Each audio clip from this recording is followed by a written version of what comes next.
News Talk 610 AM and 102.1 FM. KBNU. KBNU News Time is 4:05. I'm Bill Walter with this news update brought to you by Whole Tree Care. The long car lines and entry closures are back at Arches National Park. Park rangers temporarily closed off entry into the park shortly after 9 a.m. on Wednesday, marking the 9th consecutive day they've done this because Arches parking lot was full. It's typically taken 3 to 5 hours for traffic issues to clear up to allow more visitors into the park over the past week. This according to Caitlin Thomas, spokeswoman at Arches and Canyonlands National Parks. These closures date back to the end of the park's 6-month-long timed entry pilot program, which was used for the first time earlier this year in an effort to avoid the parking chaos that has existed in recent years and returned on October 4th. The timed entry program ran from April 3rd to October 3rd with a goal to redistribute visitation throughout the day so parking issues could be avoided. It was announced last year when the park attracted more than 1.8 million visitors, its busiest year on record. KBNU News Time is 4:06. KBNU weather tonight, mostly clear, low in the lower 30s. It was 35 this morning. And then partly cloudy on Saturday, then mostly sunny, lower 70s for the high. By Saturday night, no storms, but the wind is going to be picking up. Northeast winds 10 to 20 miles an hour, increasing to east 20 to 30 after midnight with gusts up to about 40 miles per hour. Otherwise, mostly clear. Sunny with kind of breezy conditions out of the canyons again Sunday morning. High temperature around 70. 70 is where we've been this afternoon. It's 69 right now at KBNU. KBNU weather is brought to you by Top Job Asphalt. They specialize in asphalt paving and maintenance, as well as concrete installation and repair. Remember last October's huge snowstorm that destroyed trees all over Cache Valley? Bobby and his crew at Hall Tree Care were the most popular guys in town. Yeah, high five. Not saying that will happen again. However, I just looked at the forecast for winter and it calls for snow. Snow can wreak havoc in your overgrown trees and shrubs, which can wreak even more havoc in your home and vehicles. Call Hall Tree Care before winter gets here. 760-6587. Ask about their radio discount. That's HULL Tree Care. KBNU News Time is 4:07. Local residents are invited to a prayer rally Saturday at noon. The event, organized by St. Thomas Aquinas Catholic Church, will be in front of the historic county courthouse at 199 North Main in Logan. Parish member Felicia Lilly explained how the Rosary Rally has been happening in the valley for years privately in the church. Recently, they decided to begin holding the service publicly to raise awareness and pray for the country. It's a powerful prayer where we gather, and usually the lay people are there and a priest or bishop. Tens of thousands of people will be praying at the same time all around the nation. Now, around 35 people attended last year. This year, they're hoping to have more. Lily said you don't have to be Catholic to attend. Everyone is invited to participate. Anybody can come and learn how to pray the rosary. There's going to be some handouts of the prayer meditation, so they'll follow along with the words if they want. And the service is expected to last 30 to 45 minutes. Parents of children with autism spectrum disorder are around their children enough to recognize and report and respond to behavioral issues. That's what new research says, which can lead to treatment that increases the child's quality of life. A recent study from BYU found that when parents of children with autism were trained by professionals to intervene at home, what's referred to as parent-implemented interventions, those children developed better language and behavioral skills that gave them a chance at a brighter future. However, there are alternative forms of intervention that occur in the child's home environment and can greatly influence their future success, the BYU study reports. Researchers found that parent-implemented interventions are a cost and time-friendly method of steering children with autism in the right direction, which, when combined with clinical therapy, forms an overwhelmingly effective treatment plan. KVNU News Time is 4:10. For more details on these and other stories, visit CacheValleyDaily.com. News Talk KVNU. What's more important than sleep? Granted, some things are, but not many. This is Ryan at My Mattress, and here we offer the best solution to better sleep, a better mattress. IntelliBed, the gel mattress, cradles your hips and shoulders while providing the best back support possible. Or come in and choose a Tempur-Pedic that boasts 93% of their owners love their bed. My Mattress, offering the best sleep possible by the South Walmart. Even though the weather's grown colder, you still have time to have your fruit trees pruned. Logan Extermination says your trees need to be trimmed back in order to achieve success next year. And this is the first step to a bountiful harvest. However, you could do more bad than good if you don't know what you're doing. Save the headache and call Logan Extermination today and get a jump on tree pruning. Prices will vary depending on your needs. Logan Extermination, 752-8450. Advanced Heating and AC, the two-time gold medal winner in Best in Northern Utah. They're teaming up with Carrier Heating and Cooling. Carrier provides you the best furnace units available. And now's the best time to buy a new unit before the weather turns Cache Valley cold. Financing options are available. Turn to the experts at Advanced Heating and Carrier. Advanced Heating and Air Conditioning, 752-7272. Or stop by their showroom west of DI. And online at advancedheating-ac.com. We're not comfortable until you are. Advanced Heating and Air. Mommy, look over there, there's cows, Mommy. Look over there, there's sheep and chickens. Mommy, look over there, there's baby horses. Mommy? Yes, Max? Do you live on a farm? Oh, Max, we live in Cache Valley, and it sure seems like a farm sometimes. Do you value Cache Valley's unique open areas and miles of untouched lands? You can help preserve it. Vote yes on Proposition 1 on November 8th. Brought to you by Cache Open Space. See us online at cacheopenspace.org. For the people. We are waiting with bated breath for news from the Cache Republican Party meeting an executive committee tonight. With Jason Williams. And I'm really excited about this next segment. We have two guests here in studio. We're going to talk about something that we've talked about many times here on the show, but from a bit of a different angle. Weekday afternoons from 4 till 6 on News Talk KVNU, 610 a.m. and 102 FM.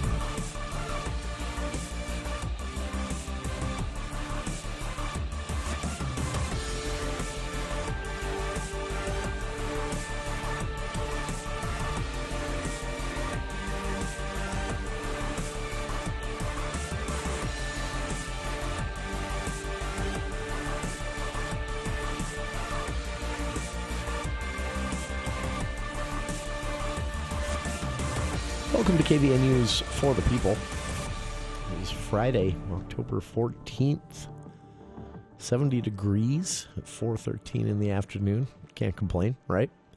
Well, I'm sure we can complain. We can find plenty to complain about.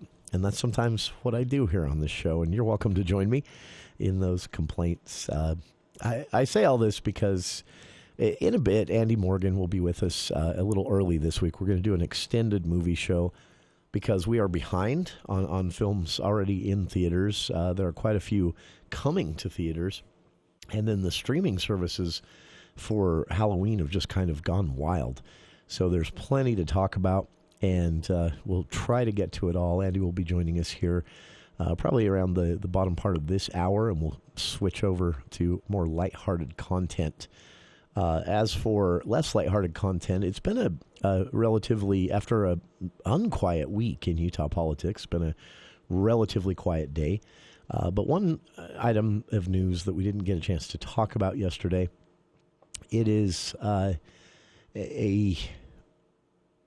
summit is what they're calling it, but it's this ongoing Save the Great Salt Lake project.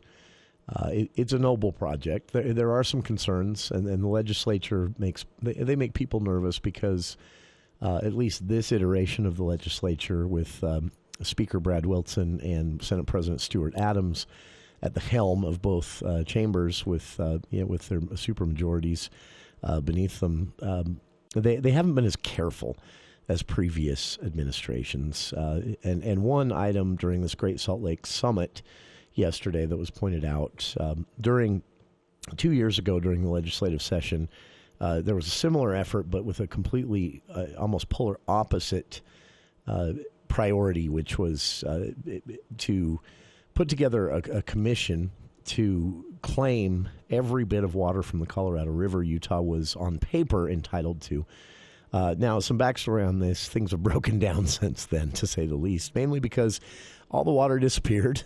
Lake Powell is, I think, at 32% of normal levels, dangerously close to not generating power anymore, which would affect about 70% of the state of Utah and a good chunk of Wyoming as well.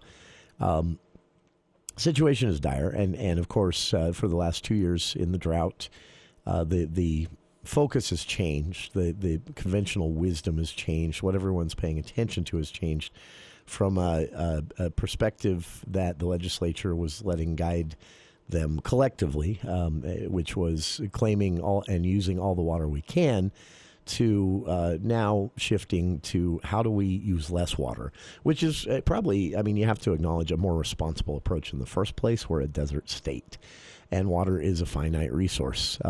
It comes back every year, so we have a tendency to not think of it that way, thanks to the snowpack. But with climate change, with droughts, which we, of course, don't control, with increased population, it's really become kind of a critical mass issue. And the Great Salt Lake has become a bit like the canary in the coal mine, and with good reason. To look at it that way. So Speaker Brad Wilson launched the Save the Great Salt Lake effort 2 years ago. And just after 3 years ago, this polar opposite effort to claim and use as much water out of the Colorado River was also launched by the speaker. And they put together this commission, and they got their behinds handed to them for a lack of transparency. There was very little oversight of who was on the commission and why. There was zero oversight of the commission's meetings. In fact, the original legislation exempted this commission from public records law. That was quickly reported on by statewide media, and they fixed that, thankfully.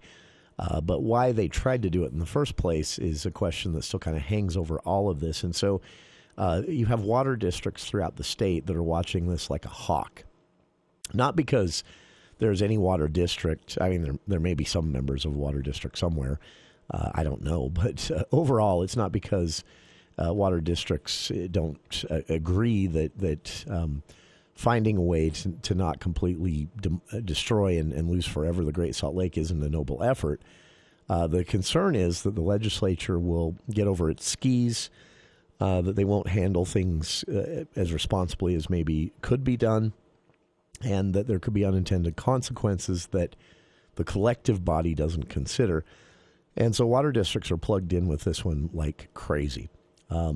There was some discussion here on our show last summer. We had Cache Water District board member Nathan Dowgs on the show. He's with Cache County, and he's kind of the resident expert on, as well as all the other board members at this point, with everything they've learned since the district was created by ballot several years ago.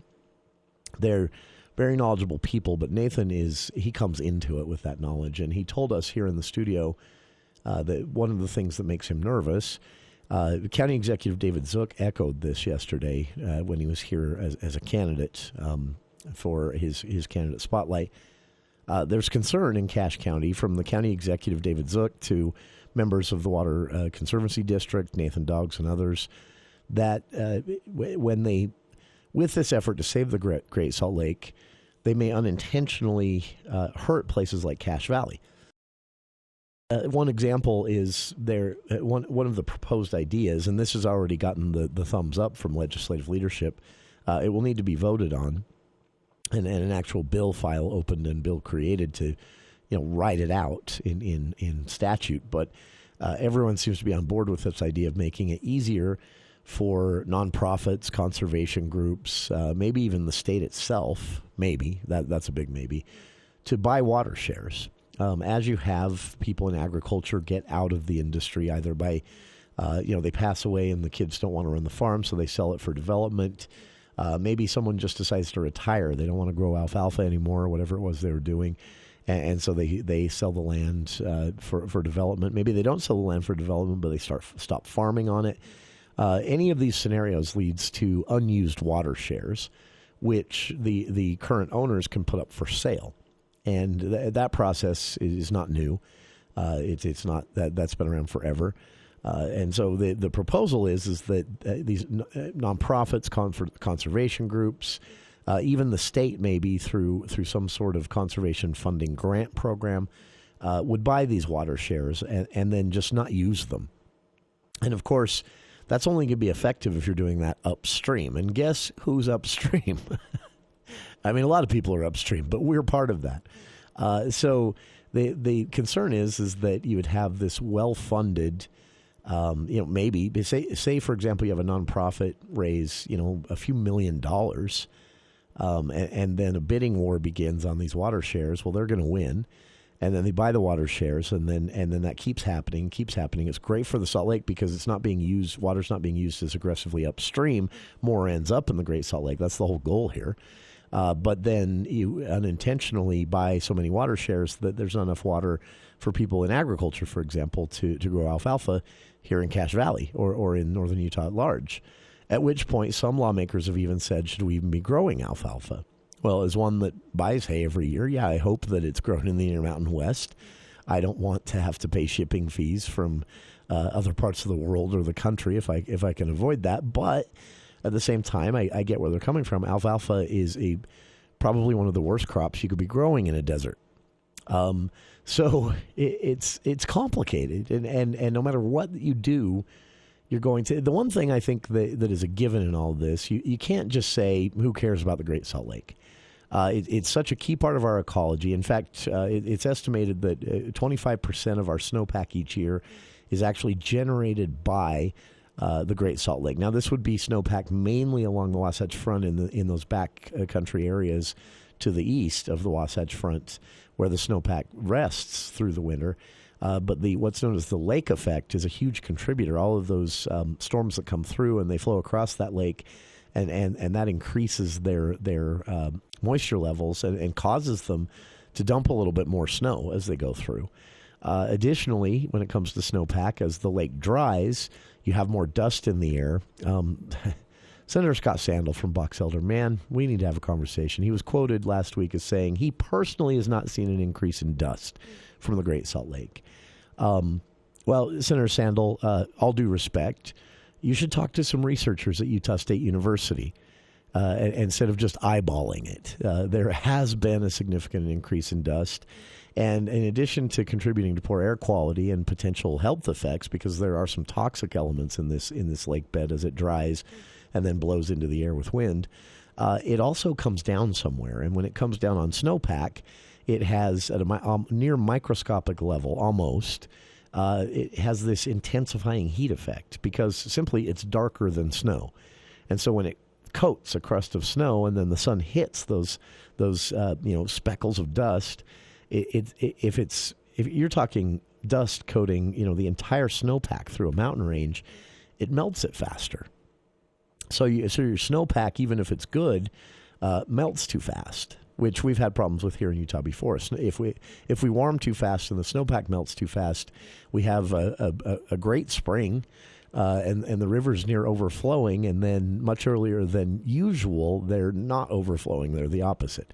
And you're starting to see water restrictions be necessary, and even irrigation in some parts of northern Utah has been a problem in years when the snowpack was melted and gone by the end of June. So it's a vicious cycle if it's not checked, and checking it is pretty important. So all of this is a really important effort, and I'm glad it's underway. But again, it's complicated, and I'm glad that we have water district board members, that we have state lawmakers, that we have county leaders like the county executive, members of the council, keeping a really close eye on this, because I'm not trying to imply at all that Speaker Brad Wilson and other lawmakers from Utah County or along the Wasatch Front don't care what happens to Cache Valley. But what I will say, back to that example of what happened with this Colorado River Commission they put together 3 years ago, this current set of leadership for the legislature clearly isn't asking enough questions when they ram things through. We're seeing this as the inland port that they want to create in the northwest quadrant of Salt Lake County, or Salt Lake City, actually. I'm not saying I know enough to say whether an inland port is a good idea or a bad idea for Utah. I know a lot of states seem to think it's a good idea, and so maybe we should do it. But what I do know is the whole thing has come to a screeching halt and kind of imploded because they didn't ask enough questions beforehand, and then they tried to ram it through, or they did ram it through in the last week of the legislative session, and it was ripe with holes and flaws and oversights. And lack of transparency and lack of guidance in the statute itself, creating this Inland Board Commission. It's a pattern with the current set of leadership at the helm in the legislature. It's not something we had a problem with when, for example, Senator Wayne Niederhauser was Senate president. He was meticulous about this stuff. He didn't want anything rolling out before all the I's were dotted and T's were crossed. And he checked in with every potential stakeholder they could to make sure I's were dotted and T's were crossed before there was even a vote. Stuart Adams and Brad Wilson seem to be a bit more bull in the china shop about it. A good idea with public support, or even industry support, if not public support. Write something sloppy, ram it through in the last week of the session, work out the details later. Unfortunately, it's expensive. It wastes a lot of time, and we don't really have a lot of time when it comes to water here in Utah. So as this Great Salt Lake Summit played out yesterday, there was some criticism on a couple of different fronts. One, there seemed to be a lot of back padding for things that are now almost a year old. And people are saying, look, this is supposed to have some urgency to it. So what's new in this effort to save the Great Salt Lake? And the answer was basically, well, here's all this stuff we did in the spring. And in all these interim sessions, we didn't really move the needle in any way. People were frustrated about that. A second point of frustration, and I don't know if this was the legislative leadership's fault, Speaker Brad Wilson or who, but Senator Mike Lee was a part of the discussion, and he brought Senator Barroso from Wyoming with him. He's here helping Mike Lee on the campaign trail. And so they both showed up for this meeting, for this panel they were to be a part of. And Wyoming Senator and Senator Mike Lee kind of turned it into a campaign event about how important it was to elect Mike Lee. And people in the crowd started booing because they had come to hear about the Great Salt Lake and what we could do to save it.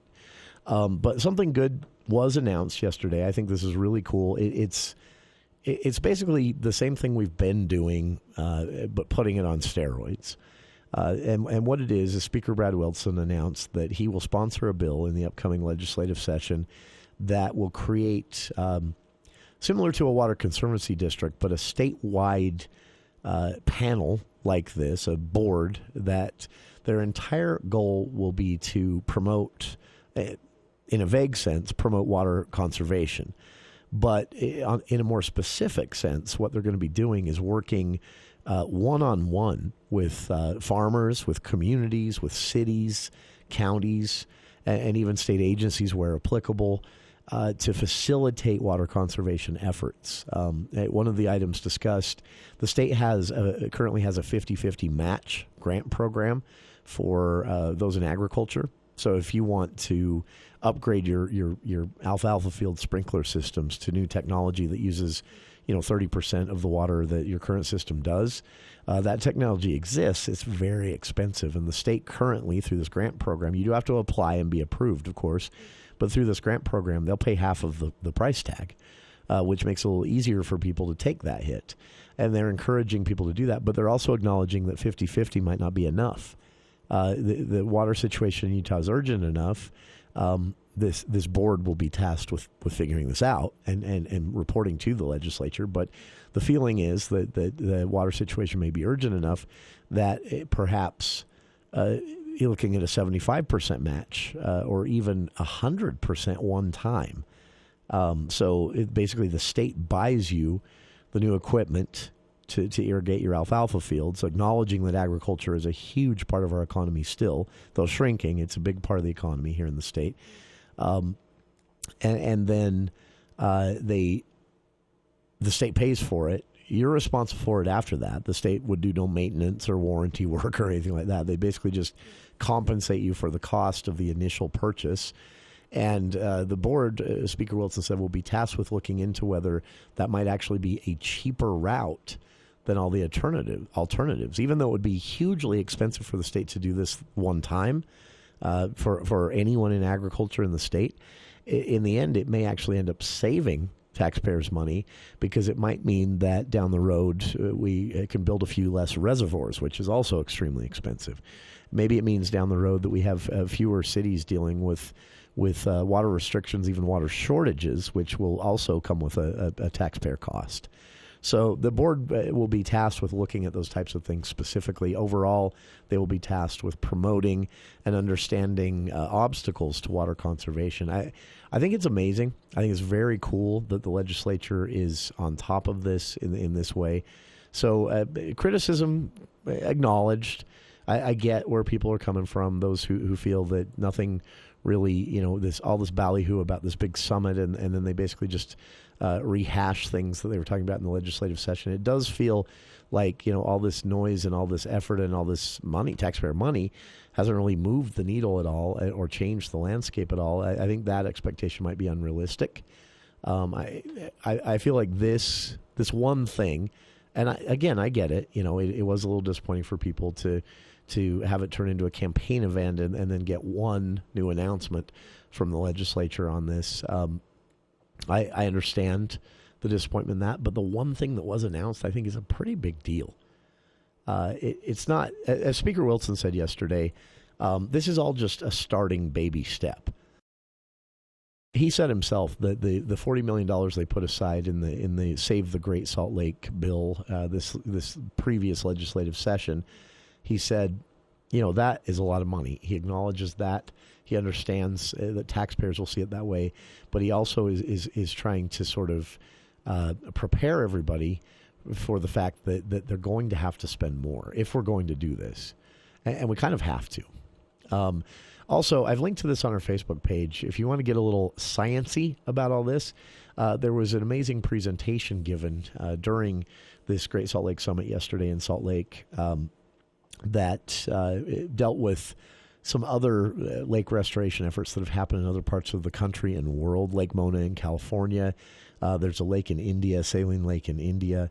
One thing that was a little bit cryptic about the whole thing is that all of these rescue efforts were succeeding to varying degrees, none of them 100%, which implies that things with the Great Salt Lake are going to get a little worse before they flatten out and then hopefully turn around. But there were some examples provided during this Great Salt Lake Summit yesterday of when things didn't turn around. Population growth had just gotten too much in certain areas. The lake in California, for example, was being used for agriculture and explosive population growth, like we're seeing here in Utah. And it overwhelmed the system, to put it in my words. And that lake, they did their best. In the end, they ended up saying the lake was gone, no longer a part of the local economy or ecology, and they began efforts to mitigate the effects of dust in the air and of the lake itself no longer appearing. One thing they couldn't change, though, is the way it affected migratory bird patterns. Basically, the birds didn't come anymore. And what they found is that then decimated the agricultural industry around the lake because pests were out of control and there were no predators to eat the pests because the lake was no longer drawing the birds in every season. I mean, this is a serious thing. Check it out. I've linked to it on our Facebook page. It was a fascinating presentation. And again, I'm acknowledging the criticism and not trying to refute that, but I am saying this one announcement about this water conservation committee or commission, I can't remember which word they used, that the state will put together that will basically function like a subdivision of the Division of Water Quality with legislative oversight directly, which is not usually how it works with state agencies. They will work hand in hand to, as Speaker Wilson said, better understand obstacles to conservation, better understand how taxpayer money can be best used to encourage or even actually outright pay for water conservation projects, whether that be new sprinklers in a field or repairs to an aging reservoir. This board will basically be the research arm of this effort. So it's very cool stuff. Check it out. I've linked to it on our Facebook page, and on the other side, we'll step away from the serious stuff into the world of movies. Andy Morgan will be joining us for an extended For the People movie show right after this look at the news with KVNU's Bill Walter.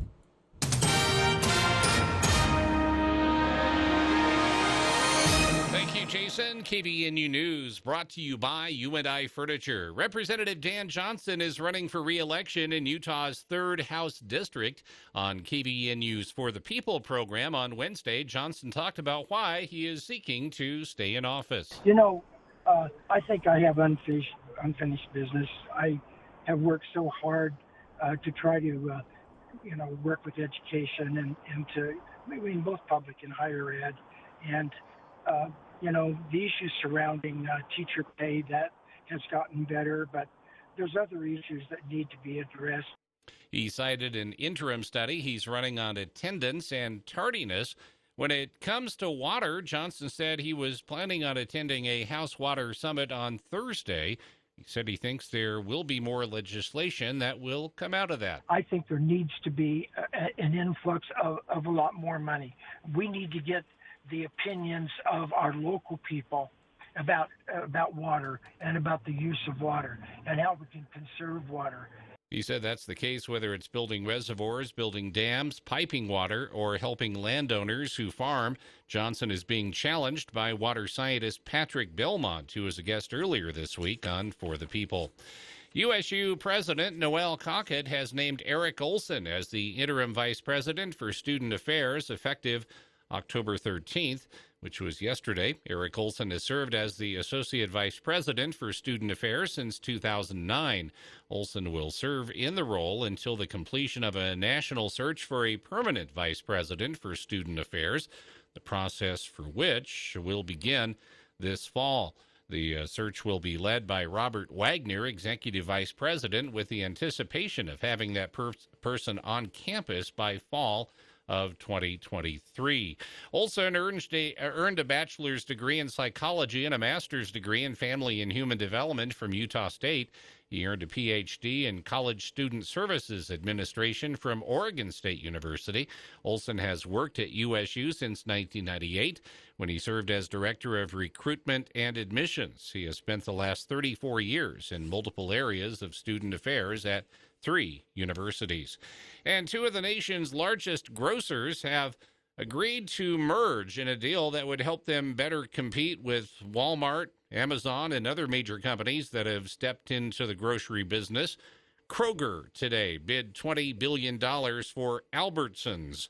Kroger will also assume $4.7 billion of Albertsons' debt. Kroger operates 2,800 stores in 35 states, including brands like Ralph's, Harris Teeter, and Smith's. Albertsons operates 2,220 stores in 34 states, including brands like Safeway, Jewel Osco, and Shaw's. Together, the companies employ 710,000 people. The deal will likely get heavy scrutiny from U.S. regulators, especially at a time of high food price inflation. KVNU weather for tonight, mostly clear, low in the low 30s. Another nice day tomorrow into the low 70s. Could see some canyon winds, though, starting Saturday night with gusts late Saturday night in around 40 miles an hour possible. Weather brought to you by Logan Extermination. They say don't break a leg trying to hang Christmas lights this year. Logan Extermination can do it for you. You'll love the price, and they're quick. Call 752-8450.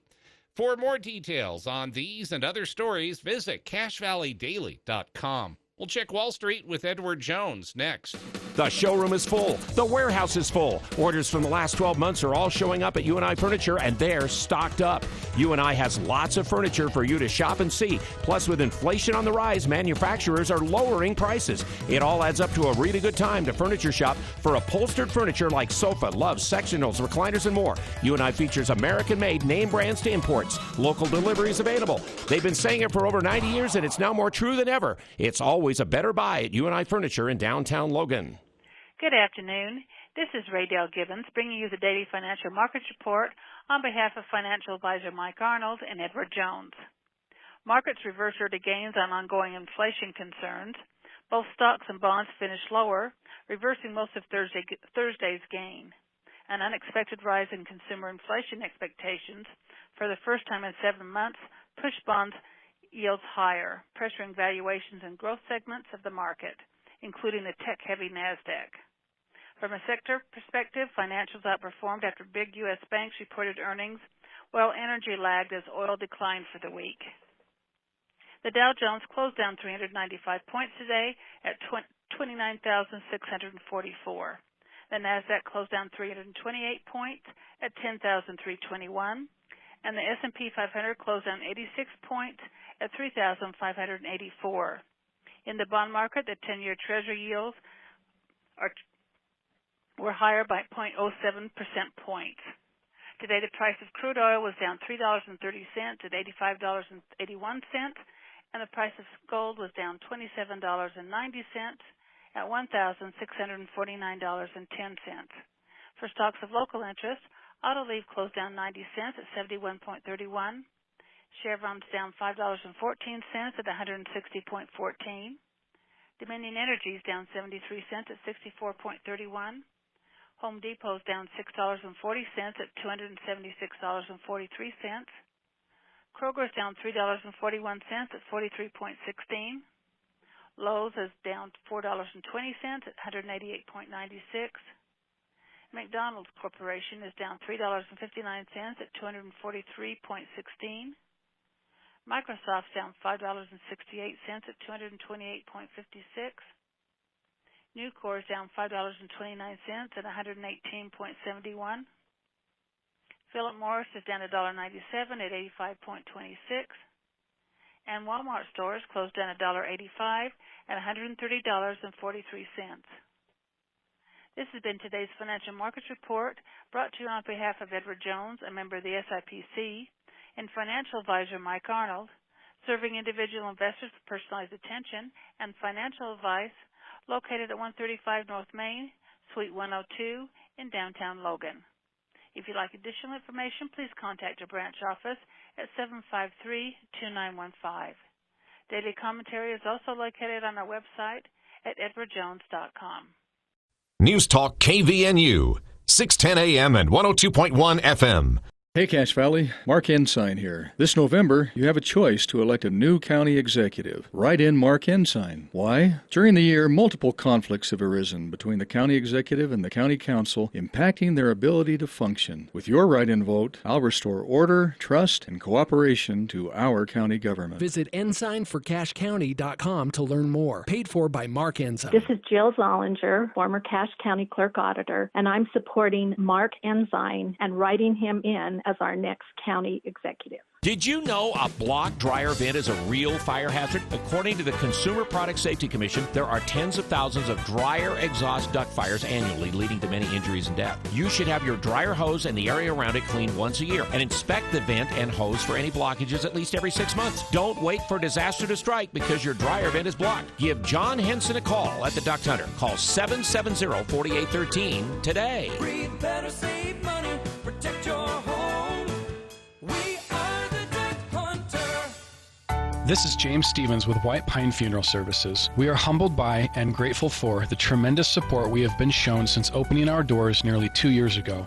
So we just want to say thank you. On behalf of everyone at White Pine, first and foremost, thank you for allowing us the honor and privilege of serving you and caring for your loved ones. Additionally, thank you for voting White Pine the best mortuary in Cache Valley in both 2021 and 2022. White Pine Funeral Services, here when you need us most. I'll be honest, fellas, it was sounding great, but I could have used a little more cowbell. One of my good friends in college asked this group of male friends, what do you guys think if I got a couple cats? Definitely the reaction was like, no, man, you can't do that.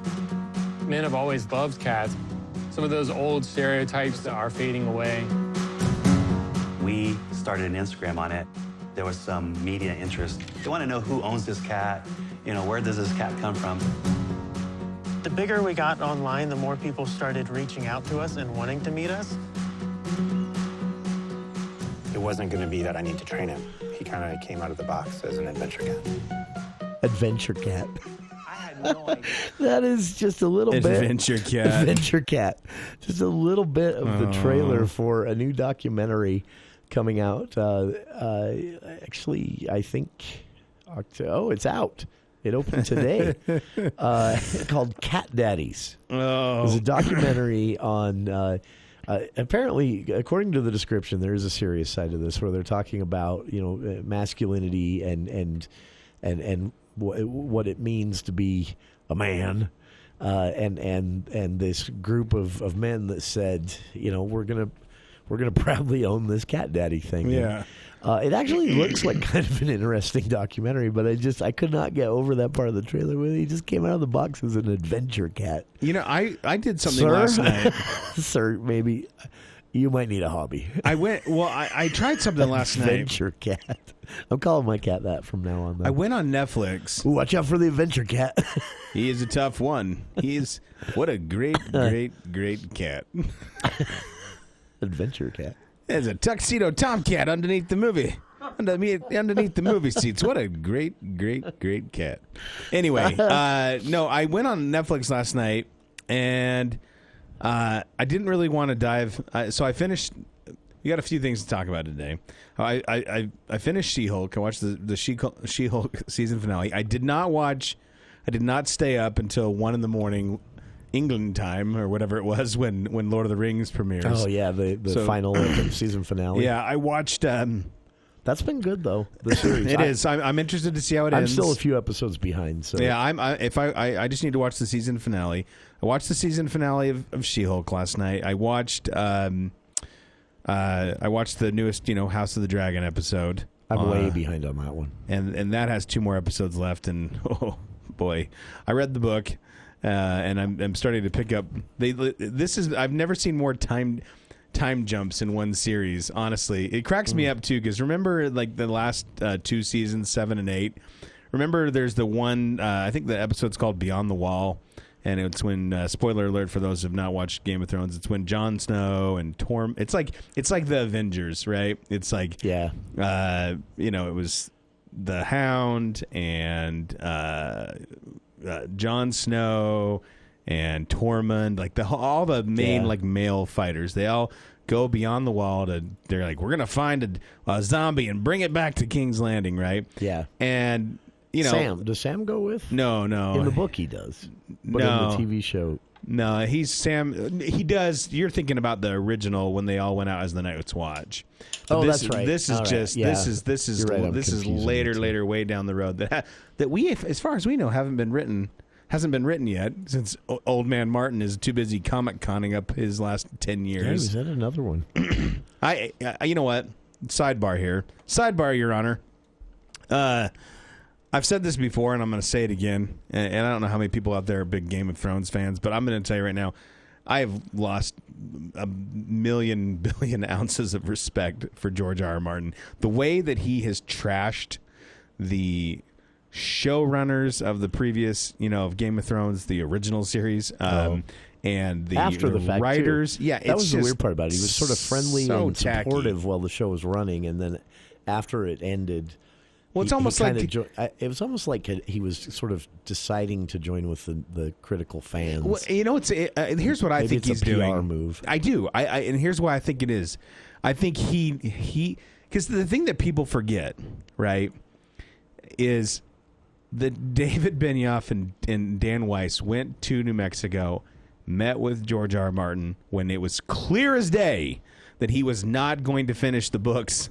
Yeah. With the series. The series was out of material, right? Yeah. And they said, look, man, like we can't go on hiatus while you finish this. Yeah. And he said, well, here's all the main beats. Here's for the what's gonna happen. Here's the main beats. So everything that is big that happens in Game of Thrones in season 6, 7, and 8, where the books, where the books stopped after season 5, those things are George R. R. Martin creations. Now, here's my problem: is I think he saw the fan whining, the fan entitlement after season 8, and he was like, "Oh man, well, I'm not quite done with this Winds of Winter. Yeah. Maybe on accident I changed some of the things and said, well, And Which I kind of get that a little bit, because he said that the show might change, what he planned for the books, and so they might be very different than what he told the showrunners. Yeah. And I can see that if you watch fans of something that just love something absolutely hate a certain thing collectively, you might rethink that and maybe come to a different conclusion. I get it. I get what you're saying. My problem is that he finished Dance of Dragons in 2011.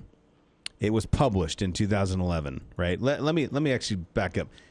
He didn't finish it in 2011. It was published in 2011. Yeah. He had the better part of. He wrote it 4 years earlier. That was the first year that Game of Thrones. That was season 1. Season 1 came out, but he wrote that book 4 years before it was published. Because he wrote that and book 4 at the same time.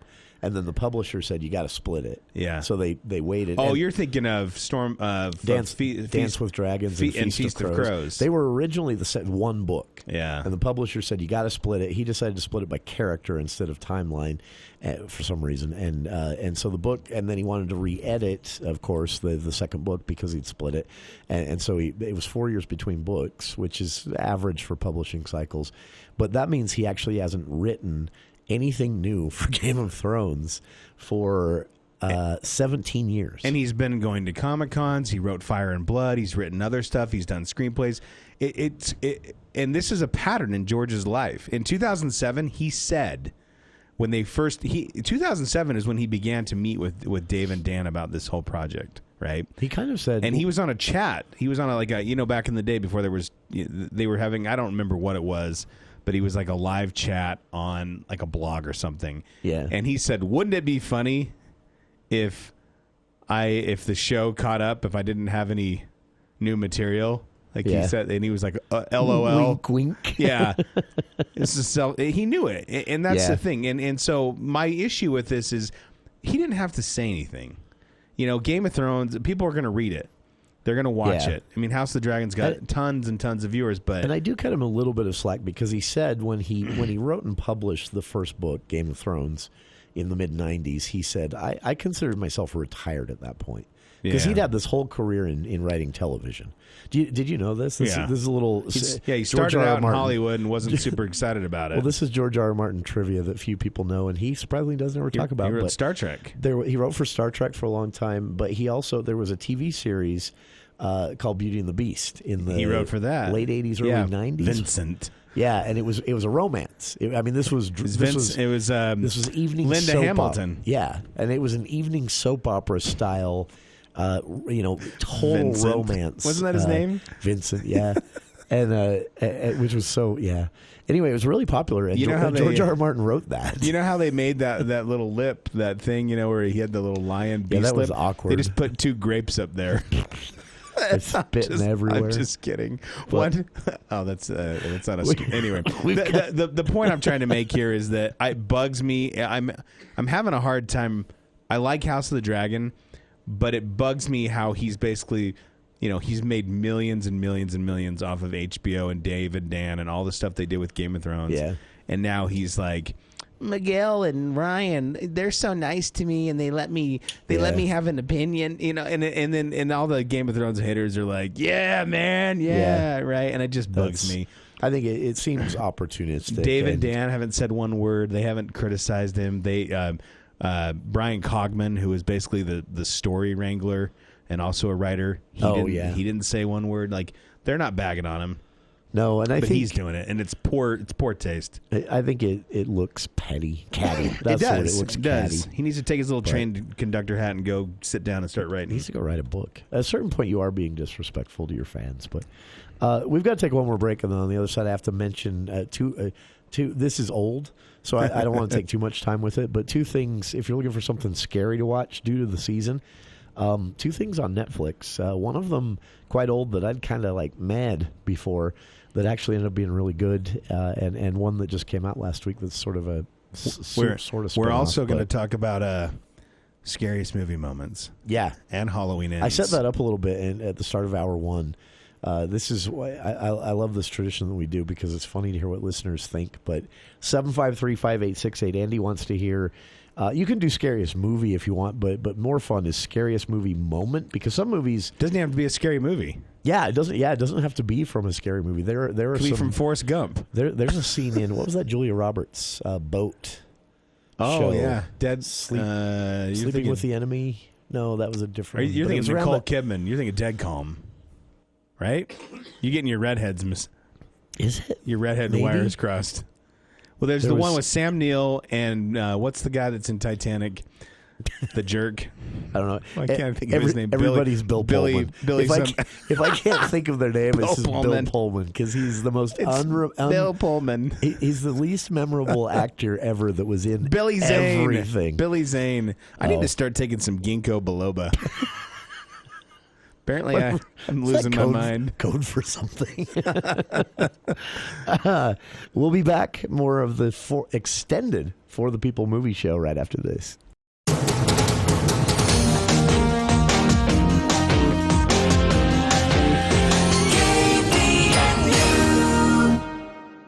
We all have a friend like Evan. Guys, could you spot me a few bucks for the game? But what happens when it's time for Evan to pay up? I don't have it right now, but you know I'm good for it. Nobody likes a deadbeat, and chronic deadbeat Evan McMullen has raised millions of dollars for his special interest groups. But in true deadbeat form, instead of paying off the nearly $700,000 in debt from his presidential campaign, he took the money and paid his own company millions of dollars. Liberty Champions PAC is responsible for the contents of this ad.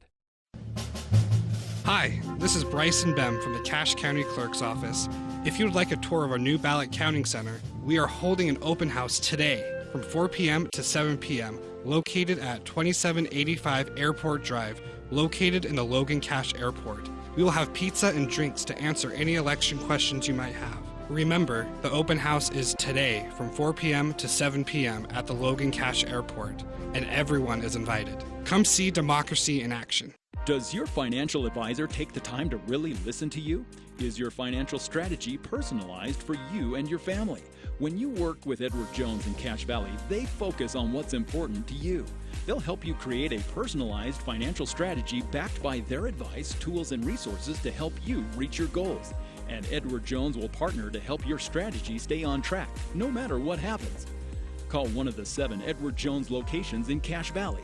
Edward Jones, member SIPC.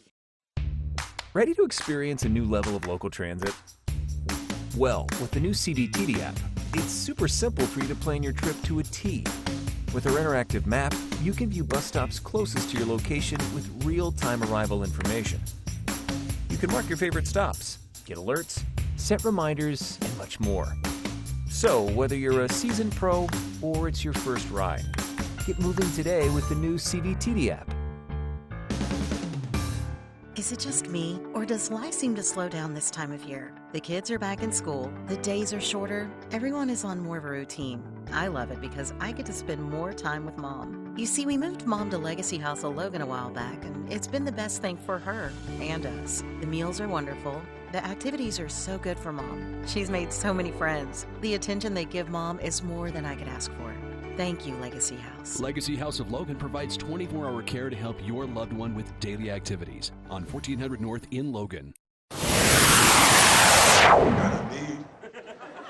got a real need for speed. You got no idea.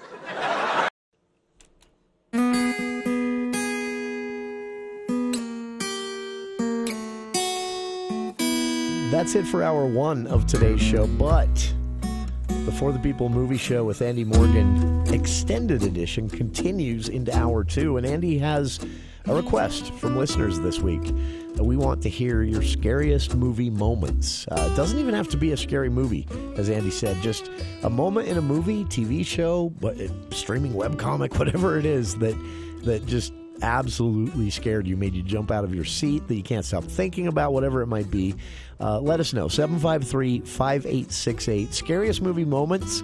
What's new in theaters? What's new on streaming services? What you can entertain yourself with for scary movie content this Halloween season. All that coming up in hour 2 as the For the People movie show continues here on KVNU Logan.